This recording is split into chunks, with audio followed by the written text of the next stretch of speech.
నోటి మాటతో సృష్టిని తన చేతులతో ఈ మనిషిని చేసిన దేవుడు దీనుడై పవళించెను పశువుల పాకలో.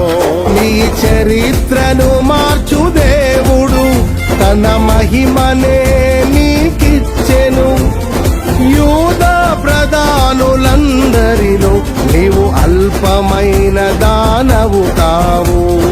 యూదా ప్రధానులందరిలో నీవు అల్పమైన దానవు కావు.